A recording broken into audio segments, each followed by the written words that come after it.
Hi, Rowan. How are you today? I'm not bad, Claire. How are you yourself? I'm good, thank you. Thank you very much for joining us today to talk about what advice is available to unpaid carers on to mark Carers' Rights Day. Could you just give us a small introduction, please, on your role at CAB, please?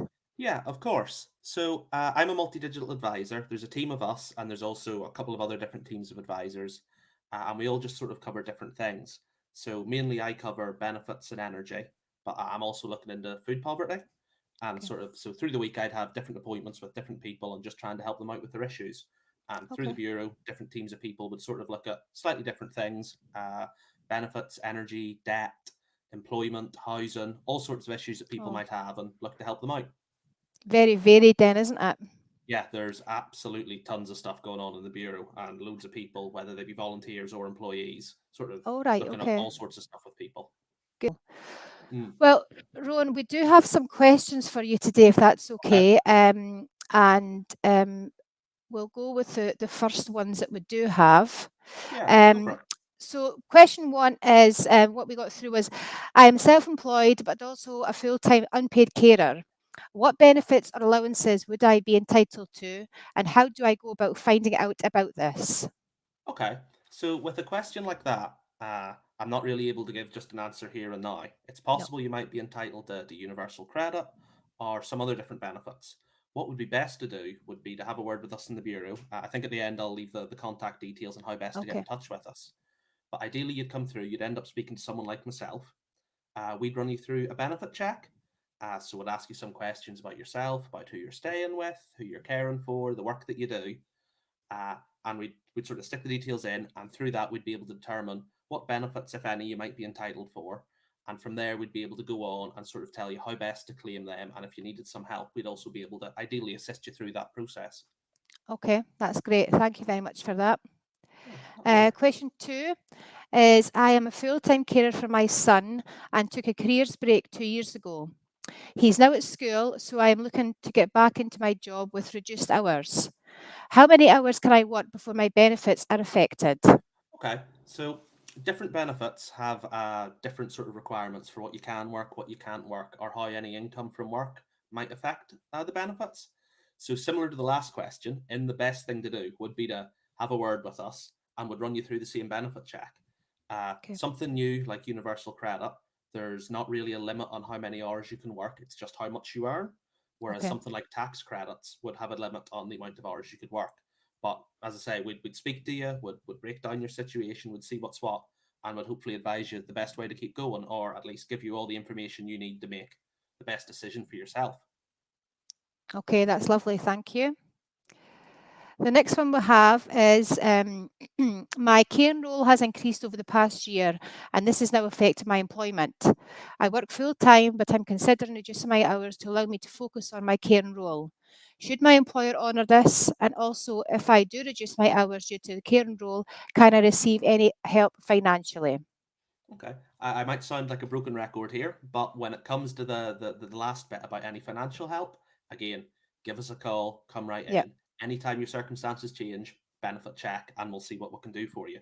Okay. In terms of employment, uh, so depending on sort of the nature of your employment, how long you've been there, what the job is, there should be options for having sort of that flexibility. Yeah. Uh, how it would work between yourself and your employer is a different question, but again, Okay. one that we are more than happy to help you walk through the process for.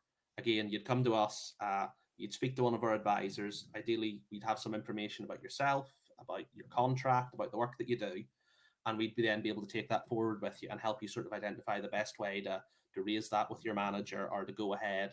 And after that had been spoken about, if you had any sort of further queries, anything else we could do to assist with that.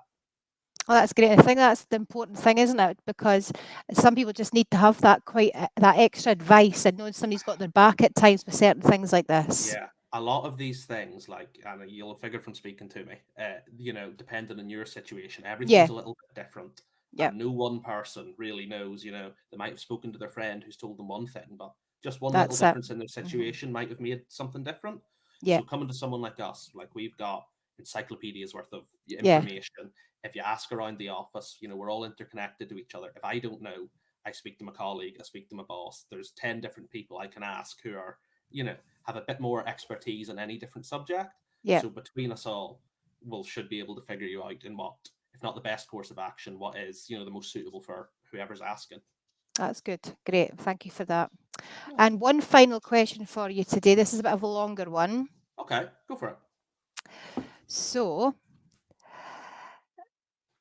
I'm a carer for my son who has diplegic cerebral palsy. I Okay. work part time and have had to take nearly 1 year off due to back issues to lifting and helping him as he is 10. Okay. I'm on SSP, getting a lot of hassle from my work. I'm not entitled to any of the benefits as my ex-partner still lives in the same house as he has to help me. Where do I stand with all these issues and to try hurry my operation up as I'm not getting anywhere with any of these issues? Okay. So There seems to be a lot going on with that one. there does. Just from my brief read of that, it seems to me the one thing that stands out to me is not being entitled to any other benefits due to the Okay. ex partner. Yep. Depending on the benefit you're on, uh, that may or may not be true. So what Okay. I would definitely say with that is coming into us and having someone who's really knows their ins and outs of the benefit system to do Hmm. the benefit check and to speak, just get a bit more detail on that would be really useful. It could be that what's said there is entirely correct, but it seems to me that especially if the person was on, say, universal credit, Hmm. there are, just because they're living together, if they're no longer a couple, Yep. they shouldn't be seen as that. So they Okay. should be treated more like, roommates. That Yeah. again, without knowing the exact ins and outs of the circumstances, I can't say for sure. Hmm. When it comes to the operation, I'll admit I'm no expert when it comes to sort of issues such as this, but that's sort of the beauty to me of how the bureau works. We have one of our members of staff, Katie Collar. She works for PASS, which is the Patient Advice Support Service, Okay. and that's sort of a whole team of people throughout Scotland, some based in individual bureaus, who with issues like that for waiting times, NHS complaints, anything like that, I just straight away go and say to Kate. So if that person were to come into the bureau, ideally what I'll do is at the end of this, I'll put up the details for how to contact the bureau. That'd be Pass great. also have a helpline, so Okay. I'll find those details and pass them on to you. I don't have them to hand right now, That's but fine.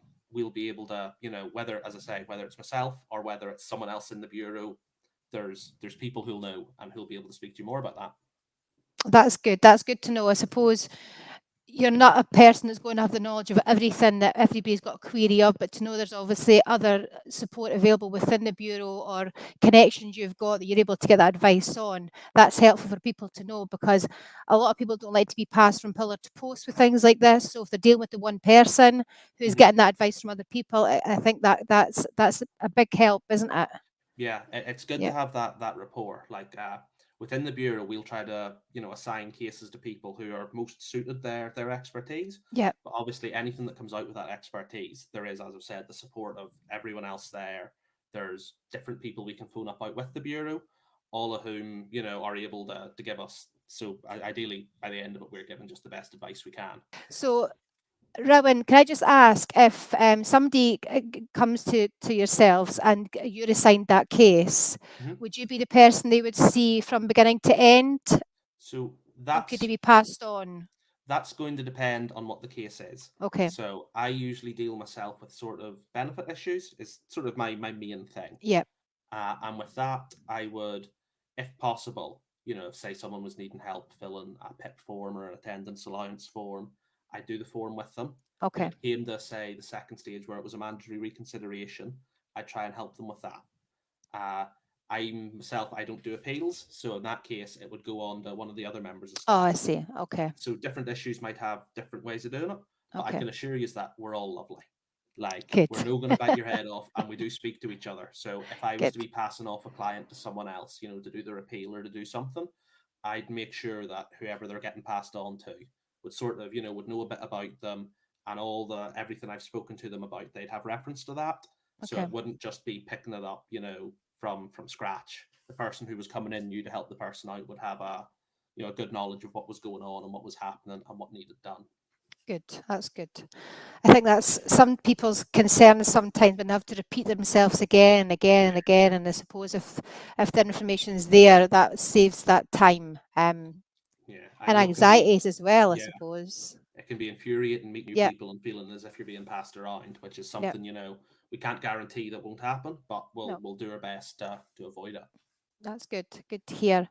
And is there a waiting list just now for you guys, or is it So a needs basis, or right now, anyone who calls us up is getting triaged. As okay? you can imagine, we've got a wee bit of a wait at the minute.